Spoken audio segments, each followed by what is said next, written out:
Siapa? Kita ada. Kakak. Yo. Yo.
Bola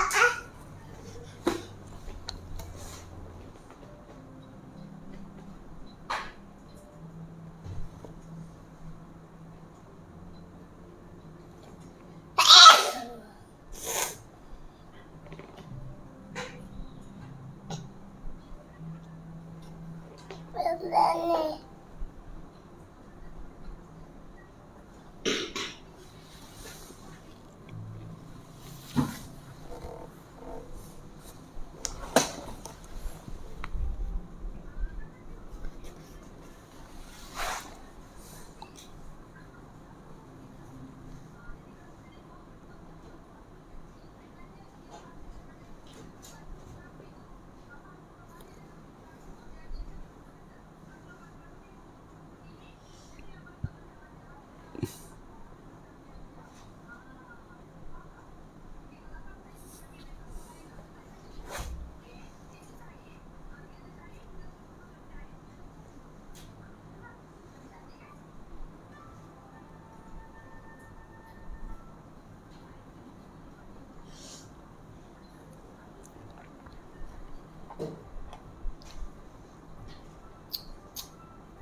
Ya.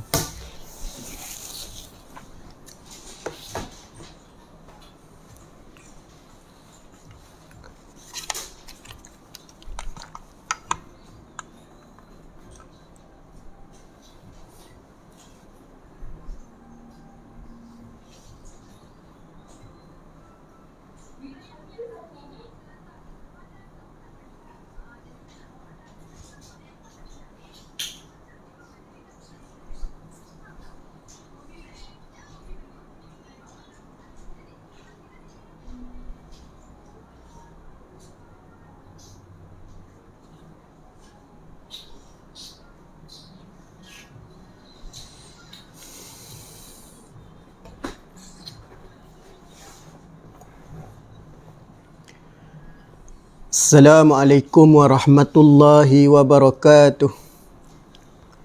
Innal hamdalillah nahmaduhu wa nasta'inuhu wa nastaghfiruh wa na'udzu billahi min syururi anfusina wa min sayyiati a'malina man yahdihillahu fala mudhillalah wa man yudlil fala hadiyalah. Asyhadu an la ilaha illallah wahdahu la syarikalah wa asyhadu anna Muhammadan abduhu wa rasuluh. Qala subhanaka la ilma lana illa ma 'allamtana innaka antas sami'un alim. Qala rabbi shrah lana sudurana wa yassir lana umurana.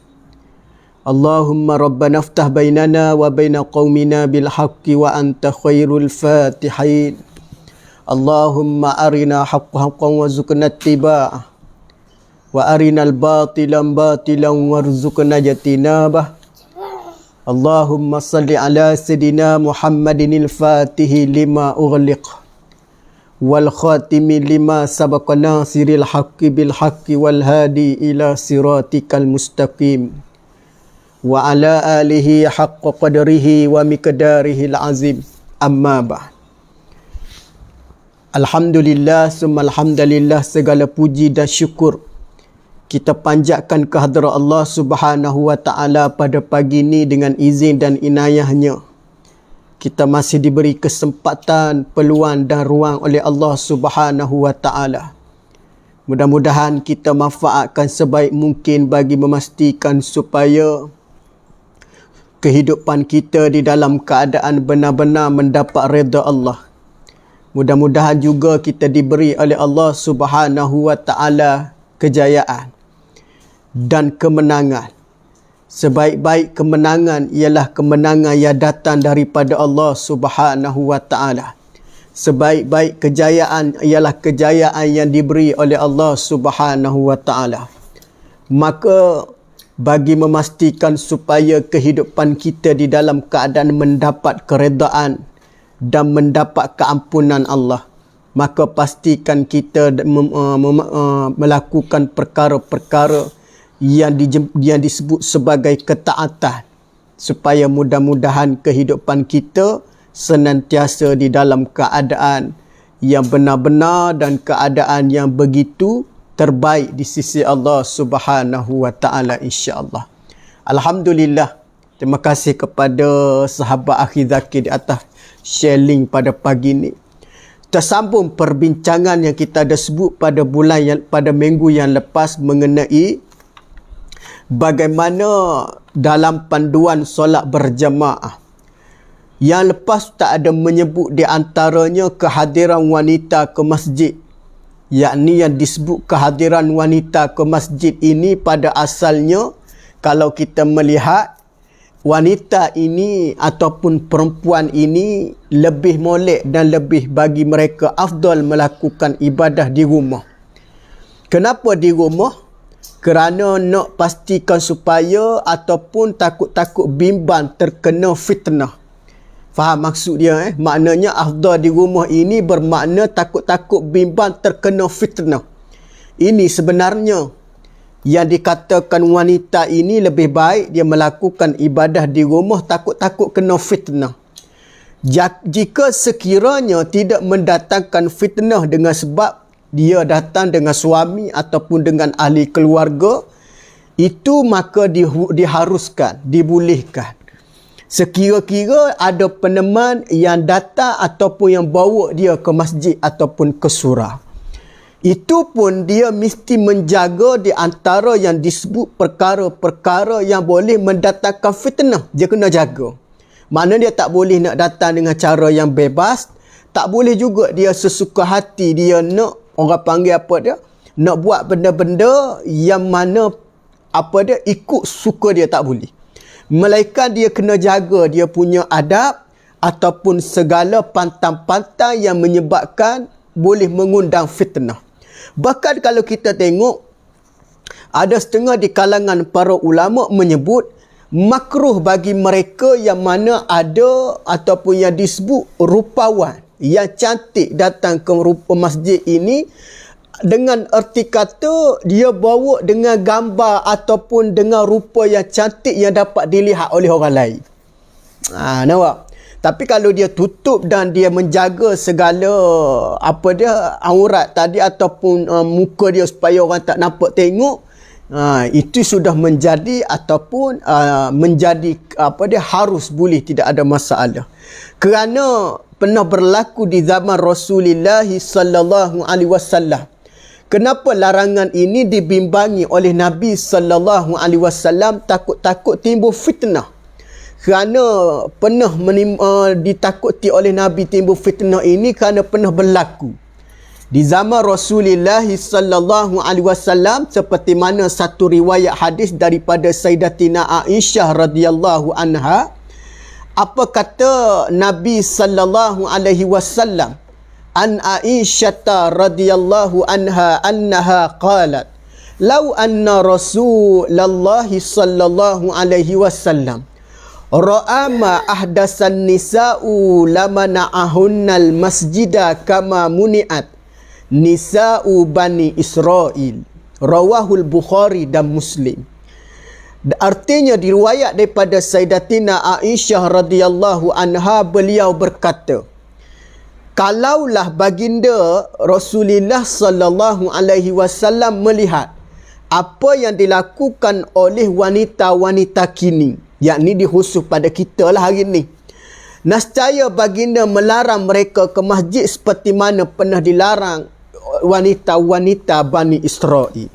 Apa nak cerita kepada kita kalau kita melihat pada hadis ini, yakni dalam keadaan takut-takut menimbulkan fitnah, itu yang Nabi sallallahu alaihi wasallam larang. Bukan larang kerana nak mari ibadah, tapi larang kerana takut menimbul fitnah. Tapi kalau sekira-kiranya wanita yang datang, perempuan yang datang tak ada fitnah, maka ia tidak ada larangan daripada Nabi.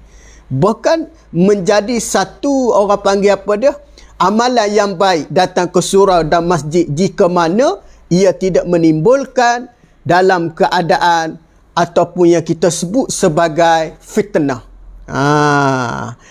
Kalau tak ada fitnah, tak ada masalah. Apa-apa benda pun kalau kita buat, kalau tak ada fitnah, ia dibolehkan. Bahkan ia menjadi satu tuntutan di dalam agama. Kalau tak timbul fitnah, maka agama membenarkan. Tapi apabila timbul fitnah, maka menjaga fitnah itu, kalau kita melihat antara tuntutan yang perlu dijaga ataupun perlu diambil cakna. Kalau tidak, Nabi nampaklah segala amalan yang baik itu sekalipun akan menampakkan dia punya kecacatan dan dia punya kekurangan. Sebab apa dia? Sebab fitnah. Itu kita kena faham.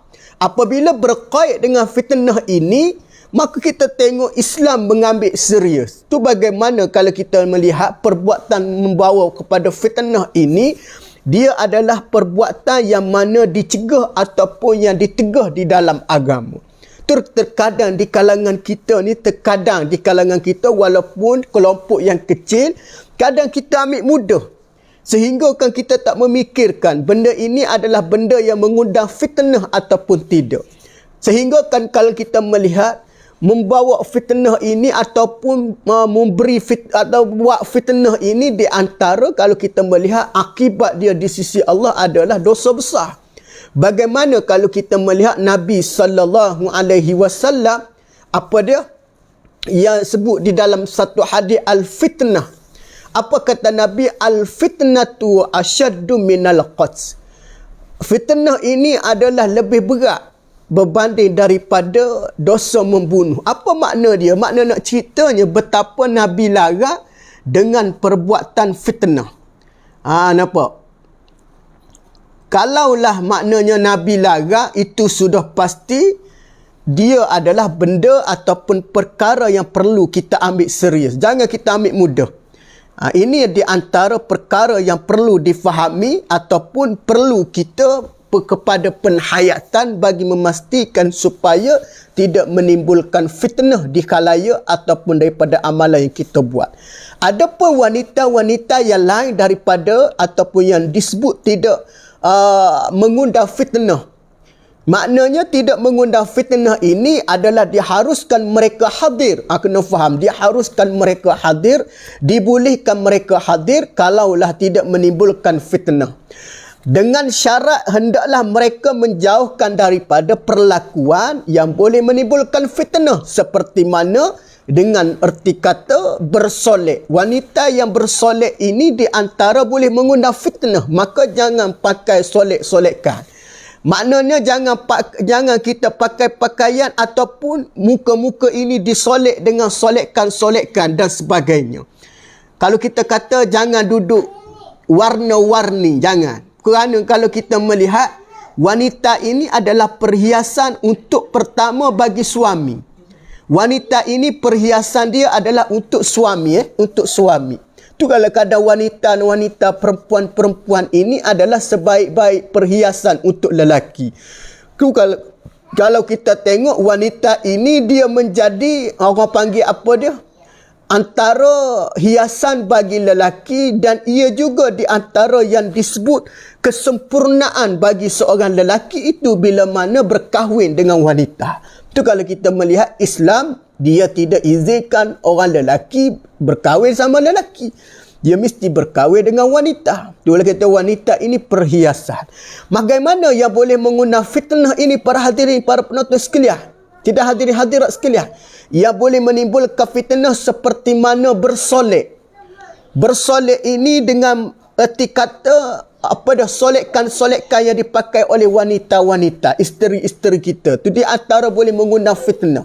Mana mungkin tidak orang tengok kan. Mari kadang-kadang tengok ini siapa dia ni pakai elok-elok cantik ni.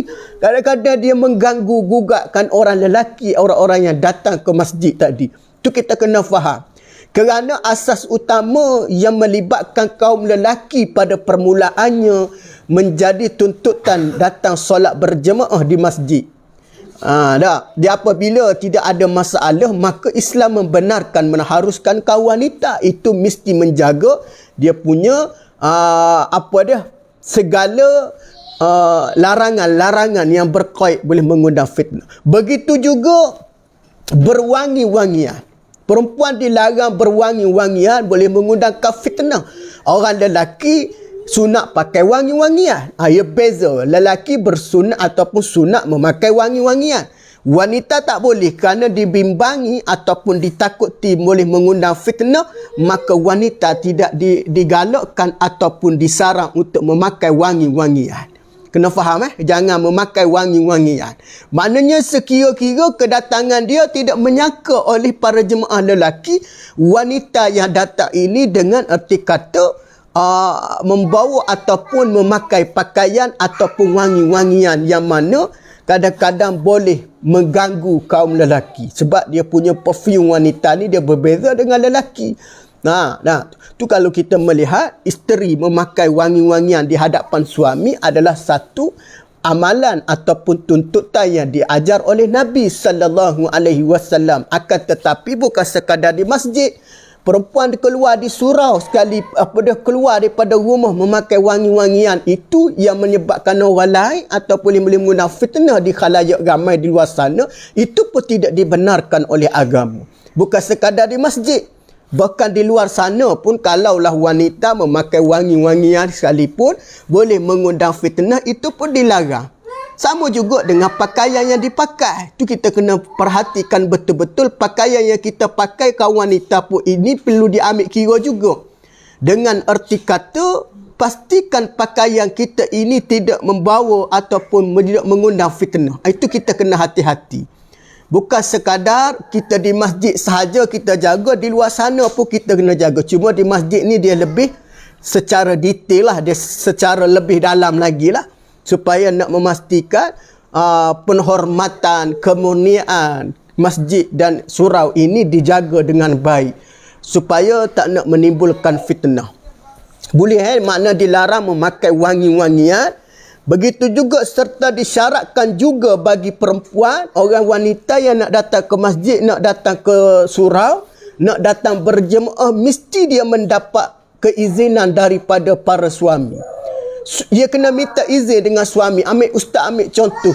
Jika dia nak menghadiri kuliah pengajian muslimat, kuliah duha dan sebagainya, dia kena minta izin dengan suami lebih ataupun lebih awal maklum kepada suami. Jangan dia pergi baru cakap, tak boleh. Ni kadang-kadang pergi baru cakap, tu pun jadi masalah juga. Dia mesti minta izin terlebih awal. Sebelum dia datang, maka dia minta izin dengan suami ataupun dia maklum kepada suami atas urusan ataupun dia memohon permohonan untuk dia menyertai pengajian-pengajian, kelas-kelas fardu ain dan sebagainya. Itu pun benda kalau kita melihat menuntut ilmu tu para hadirin sekalian. Bukan pergi shopping dan sebagainya, menuntut ilmu. Itu pun mesti mendapat keizinan dengan suami. Apatah lagi di luar sana untuk kita pergi, orang panggil buat urusan-urusan yang tidak melibatkan kadang-kadang kalau kita kata hari ni urusan-urusan sosial, lagilah perlu diminta izin dan perlu mendapat keizinan dengan cara yang sah daripada suami. Sebab apa dia? Nanti apa-apa yang berlaku di luar sana suami akan bertanggungjawab. Tu kadang-kadang kalau kita tengok isteri ni dia macam anak lah. Macam anak. Anak kita kalau dia nak keluar daripada rumah, umur yang bawah daripada umur ataupun tak sampai lagi ataupun kita sebut di bawah tanggungan ibu dan ayah, mesti mak ayah ambil tahu. Anak dia hilang, nanti orang cari, anak dia pergi ke mana, ada apa-apa perkara tidak diingini, maka ibu dan ayah menjadi orang panggil apa dia, kerisauan dan menjadi satu orang panggil apa dia, tanggungan. Kita kena perlu maklumkan sebelum ataupun melakukan amalan-amalan. Sama ada kita nampak benda itu baik, tetapi terkadang kalau tak kena saluran, ia akan menjadi tak baik. Bahkan dia boleh mengundang fitnah. Samalah seperti mana perempuan nak datang ke masjid tu baik, tapi cara dia tidak mengikuti seperti mana yang diajar oleh Nabi, maka dia boleh mengundang fitnah, bahkan ia boleh membawa kepada perkara-perkara tidak diingini, wal-iyazubillah. Faham? Maknanya di dalam Islam dia ambil berat tentang ini. Kalau kita melihat di dalam Islam tu sendiri, dia ambil cakna tentang keperluan ataupun keutamaan seorang isteri perlu mendapat keizinan suami untuk menghadiri masjid dan surau, untuk menunaikan ibadah solat, untuk mengikuti segala program-program ataupun aktiviti yang berkait dengan pengajian dan sebagainya. Bagaimana kalau kita melihat Rasulullah sallallahu alaihi wasallam menyebut kelebihan di rumah ini bagi wanita adalah lebih berbanding dengan lelaki. Maknanya kelebihan melakukan ibadah di rumah itu takkan gugur, kerana tempat yang mana paling terbaiklah bagi isteri dan wanita itu di rumah. Seperti mana yang baginda sallallahu alaihi wasallam pernah bersabda di dalam satu hadis riwayat Imam Ahmad dan Abu Daud. Kata Nabi sallallahu alaihi wasallam, la tamna'un nisa an yakhrujna al-masjida wa buyutuhunna khairul lahun. Apa kata Nabi? La tamna'un nisa an yakhrujna masjida wa buyutuhunna khairul lahunna. Rawahu Imam Ahmad dan Abu Daud. Janganlah kamu halang wanita-wanita keluar ke masjid, tetapi di rumah mereka adalah lebih baik bagi mereka. Maknanya hadis ini tidak melarang secara jelas, tetapi paling baik ialah dia dalam keadaan di rumah. Maknanya nak kata kalau nak ke masjid tidak larang, tetapi pastikan dia kena jagalah segala perkara-perkara yang berkait dengan agama, dan mesti diambil kira juga dengan tentang supaya tidak menimbulkan fitnah. Tetapi kalau dia nak pergi tidak ada larangan, akan tetapi di masjid itu lebih baik ataupun di rumah itu kata Nabi wa buyutuhunna khairul lahun, dan di rumah itu lebih baik berbanding dia keluar pergi ke masjid. Maknanya takut-takut dibimbangi mengundang fitnah, maka di rumah itu lebih baik. Kena faham pasal apa dia? Terkadang di kalangan kita ini excited nak nak pergi dengar kuliah, nak pergi kelas pengajian, tetapi tidak mendapat keizinan suami.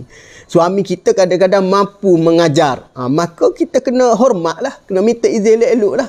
Sebab ibadah ini dia mesti diambil kira di beberapa pandangan dan beberapa sudut. Ya, tak boleh kita hanya sekadar minat semata-mata tapi kita mengenepikan soal hukum hakam. Bagaimana wanita ini dia ada pantalan dan dia punya larangan-larangan supaya nak menjaga penghormatan dan kemuliaan. Dan apabila kemuliaan dan penghormatan ini dijaga dengan baik, maka sudah pasti kemuliaan dan kebaikan wanita ini akan dipelihara. Jika wanita-wanita tidak menjaga seperti mana yang disebut oleh Nabi SAW, yang disebut dengan penghormatan, yang disebut dengan adab, dengan disebut dengan tutur bicara dan sebagainya, maka menyebabkan seorang wanita ini duduk ataupun berada dalam keadaan orang panggil apa dia? Dimurkai oleh Allah Subhanahu wa taala. Ini kadang-kadang peranan suami kalau kita sebut di dalam Al-Quran, Allah Taala berfirman ar-rijalu qawwamuna 'alan nisa. Maknanya peranan suami ni dia menjadi ketua kepada kaum wanita. Apa makna dia? Suami ini memikul satu bebanan, satu amanah, satu tanggungjawab yang cukup besar kepada kaum wanita. Ustaz ambil contoh di dalam institusi kekeluargaan. Suami memikul amanah yang cukup besar bagi memastikan di bawah kawalan seliaannya di bawah ini dalam keadaan terjaga dia punya kebajikan, dia punya tanggungjawab. Itu kalau kita melihat perkahwinan ini bukan sekadar orang duk kata untuk melepaskan nafsu semata-mata, tidak. Tetapi perkahwinan ini menjurus kepada memenuhi tuntutan syarak ataupun menyempurnakan kehidupan manusia dengan dengan syarak. Tapi kalau sekadar menuntut ataupun memenuhi tuntutan nafsu, maka kita melihat orang kata apa dia? Sudah dapat apa yang dia kehendaki, maka dia meninggalkan.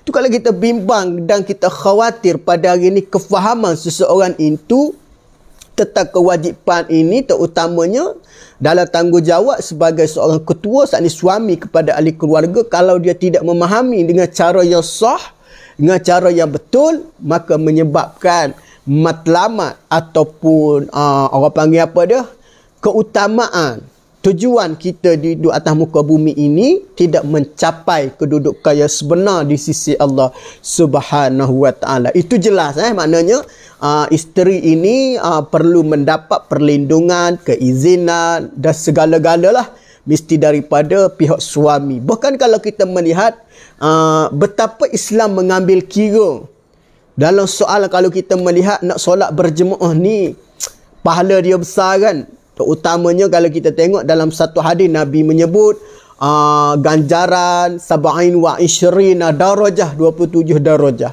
Jadi kaum wanita ni kadang-kadang, perempuan ni kadang-kadang dia rasa berkeinginan nak buat kelebihan ataupun nak dapatkan ganjaran. Itu di antara sifat manusia lah. Kalau kita tengok manusia ni memang nak kepada kelebihan. Akan tetapi di sebalik kelebihan yang dijanjikan oleh Nabi SAW, wanita ini ada kelebihan lagi dia. Apa makna dia? Kelebihan dia ialah tanggungjawab dia memastikan supaya suami dia tadi mendirikan solat berjemaah. Bukan bermakna di rumah tetapi di masjid. Tu kalau kita melihat seorang isteri dia bersibuk-sibuk menyediakan pakaian untuk suaminya ke masjid dan ke surau, maka ia di antara yang disebut diberi oleh Allah Subhanahu wa taala ganjaran walaupun dia tak pergi, dapat pahala. Jangan kita rasa sekadar menyediakan pakaian kita tak dapat apa-apa, hanya sekadar penat saja. Tidak, kita akan dapat pahala. Jangan bimbang tuan-tuan sekalian. Walaupun kita tidak ke masjid, walaupun kita tidak ke surau, hanya menyediakan pakaian untuk suami, itu pun dikira pahala, itu pun dikira mendapat orang panggil apa dia, ganjaran di sisi Allah Subhanahu wa taala. Maka jangan kita duka cita, teruskan yakni dengan kita cuba membantu suami. Contohnya menyediakan kelengkapan pakaian suami. Supaya biar suami kita pergi ke surau dan masjid itu dalam keadaan pakaian yang dipakainya dalam keadaan yang bersih, yang cantik, yang elok dan yang sebagainya. Nah, mudah-mudahan pakaian yang dipakai oleh suami kita itu pakaian yang bersih. Mudah-mudahan solatnya adalah solat yang diterima oleh Allah. Kita di rumah pun sama juga, isteri pastikan kita solat di awal waktu, pastikan kita jaga dia punya kerukunan solat dengan ahli keluarga di bawah jagaan dia, mesti ambil cakna. Walaupun ketiadaan suami, isteri mesti ambil tahu. Ini di antara perkara-perkara yang berkait dengan isteri menyempurnakan tanggungjawab bila mana ketiadaan suami bagi memastikan supaya perjalanan rumah tangga dan ahli keluarga ini berjalan dengan baik. Itu kita kena fahamlah. Supaya kita tak nak nanti suami pergi berjemaah tetapi di rumahnya tidak mendirikan solat. Itu yang kita bimbang terkadang kan. Itu bagaimana Allah Ta'ala berfirman, wa'mur ahlaka bis-solah wastabir 'alaiha la nas'aluka rizqa bal nahnu narzuk. Suruhlah ahli keluarga kamu mendirikan solat wastabir 'alaiha. Kena banyak sabar di dalam surahan. Kena banyak sabar dengan erti kata kena banyak-banyaklah kita bersabar di dalam menyuruh melakukan perkara sedemikian ataupun perkara yang berkait dengan solat. La nas'aluka rizqa, Allah Ta'ala kata, aku sesekali tidak pernah minta rezeki dengan kamu, bal nahnu narzuk, bahkan akulah yang memberi rezeki kepada kalian, aku yang telah memberi nikmat kepada kalian, kata Allah Subhanahu wa Ta'ala. Ini membuktikan menandakan betapa Allah Subhanahu wa Ta'ala nak di kalangan kita ini jaga di antara perkara-perkara yang berkait dengan kewajipan.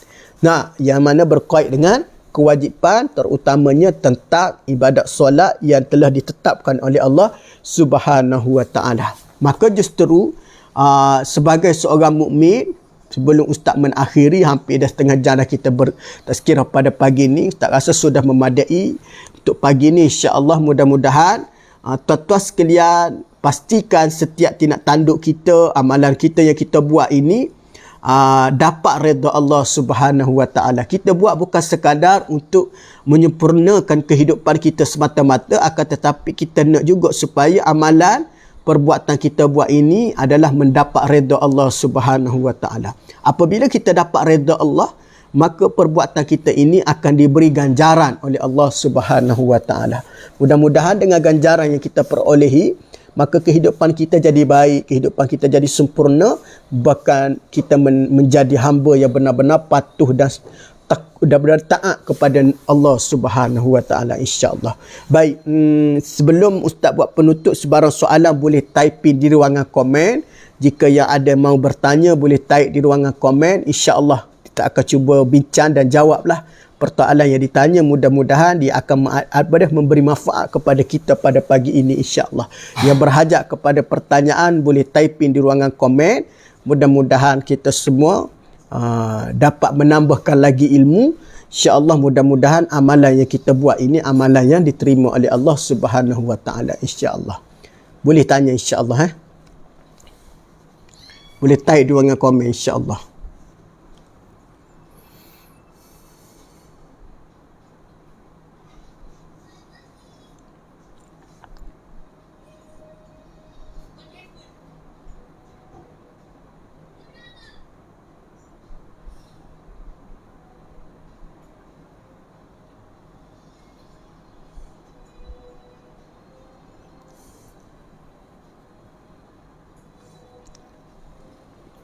Ada soalan boleh type di ruangan komen, insya-Allah tak akan cuba jawab.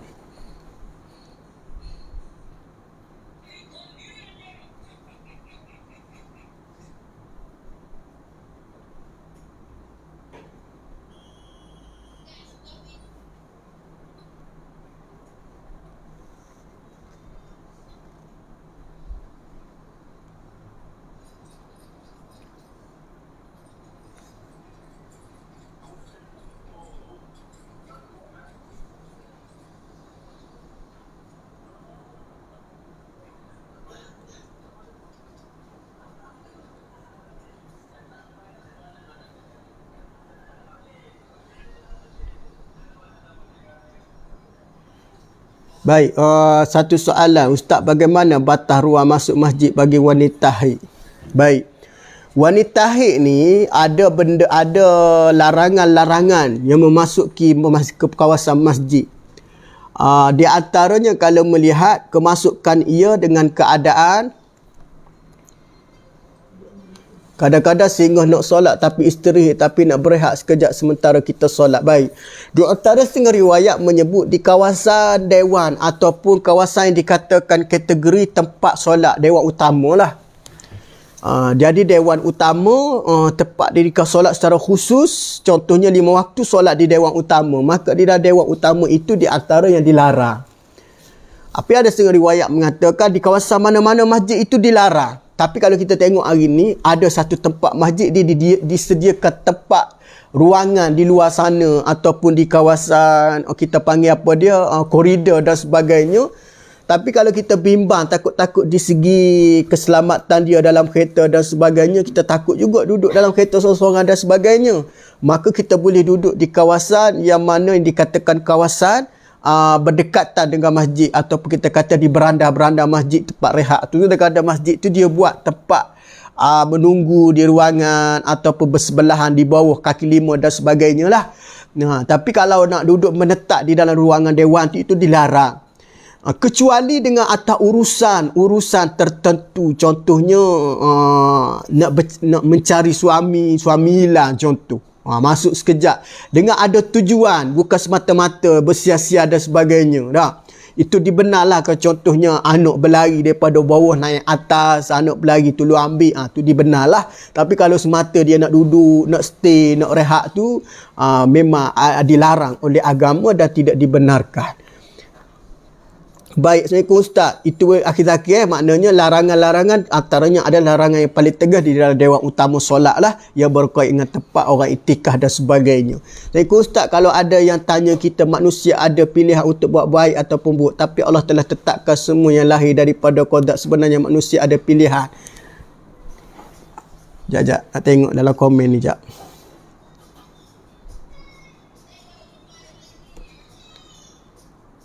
Sekejap Puan Nas, Ustaz tengok sekejap. Apa dia ni? Komen agak panjang sikit. Kalau ada yang tanya, kita manusia ada pilihan untuk berbuat baik dan buruk, tapi Allah telah tetapkan sebelum kita lahir lagi qada dan qadar, sebenarnya manusia ada pilihan. Ya tidak. Baik. Gini. Memang sudah tertulis di Lauh Mahfuz, sudah tertulis. Tapi kita kena faham, kita ni beriman dengan rukun iman, dengan rukun Islam. Kita beriman dengan qada dan qadar, ketentuan Allah Subhanahu Wa Taala. Cuma kita tahu ada dua ketentuan Allah, ada dua qada, ada qada yang mubram, ada yang qada muallak. Qada yang berbentuk boleh berubah dan ia adalah qada yang berkait dengan perkara yang kita buat. Contohnya kita sedekah, contohnya kita doa, contohnya kita mohon pada Allah lah, apa benda lah berkait dengan kebajikan. Ia boleh mengundang ataupun dia boleh mendatangkan ataupun dia boleh seseorang itu mengharapkan untuk mendapat kelebihan daripada Allah Subhanahu Wa Taala. Tengok contoh kita baca doa supaya panjang umur. Kita tak tahu umur kita ni. Memang tertulis dari keazali lagi umur kita meninggal umur berapa. Tapi keperluan kita sebagai seorang hamba, kita minta dengan Allah, ya Allah panjangkan umurku, ya Allah. Contohnya kita baca malam nisfu Sya'ban kan, doa panjang umur, murah rezeki, mati dalam iman. Semua ini di antara kita tak tahu nak minta supaya takdir yang Allah Taala bagi pada kita tu baik.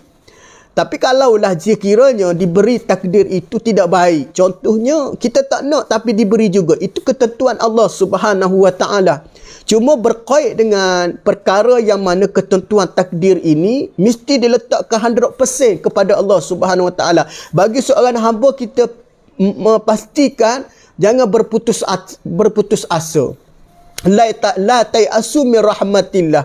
Jangan sesekali kita ni ambil keputusan, alah, tak apalah, Allah Taala dah tetapkan. Tu kita kena faham, kita yang berfahaman akidah Ahlussunnah wal Jamaah ini sebagai seorang hamba, dia kena meneruskan usaha, kena minta dengan Allah, kena munajat dengan Allah. Nah, Jangan kita hanya sekadar pasrah je tanpa kita berusaha dan kita minta dengan Allah Subhanahu Wa Taala. Jadi dalam masalah qada dan qadar Allah ini kita beriman dan yakin, akan tetapi sebagai seorang hamba kita kena teruslah bermohon pada Allah. Jangan kita berputus asa, jangan kita merasakan kita ini duka cita dengan sebab ketentuan sudah ditetapkan. Tak ada siapa tahu ketentuan Allah. Tapi kita sebagai seorang hamba, kita mohon supaya ketentuan Allah beri pada kita adalah perkara yang baik. Wallahu a'lam. Boleh Puan Nas InsyaAllah. Baik, ada lagi soalan?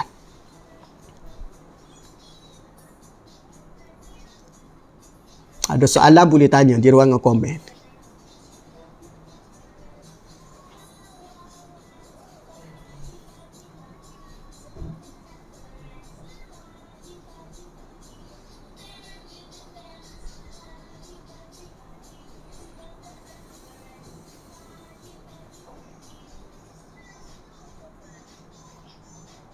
Ustaz nak tengok dalam ni pula ada lagi.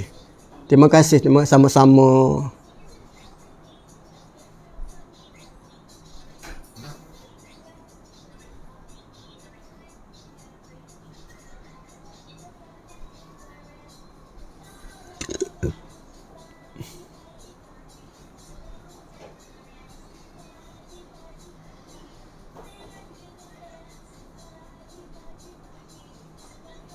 Okey, terima kasih semua. Kalau tak ada soalan, kita tutuplah insya-Allah. Ada masa kita bersua pada masa akan datang. Tak harap apa yang Ustaz sampaikan yang baik itu datang daripada Allah. Yang kurang tu kelemahan pada diri saya, saya mohon maaf. Mudah-mudahan kita diampunkan oleh Allah Subhanahu Wa Taala insya-Allah. Wallahu a'lam. Auzubillahi minasyaitonirrajim. Bismillahirrahmanirrahim. Allahumma zukna fahman nabiyyin wa hifzal mursalin wa ilhamal malaikatil muqarrabin. Allahumma ya muqallibal qulubi tsabbit qulubana ala dinik wa ala ta'atik. Rabbana atina fid dunya hasanah wa fil akhirati hasanah wa qina azabannar. Wa sallallahu ala Muhammad walhamdulillahi rabbil alamin. Assalamualaikum warahmatullahi wabarakatuh.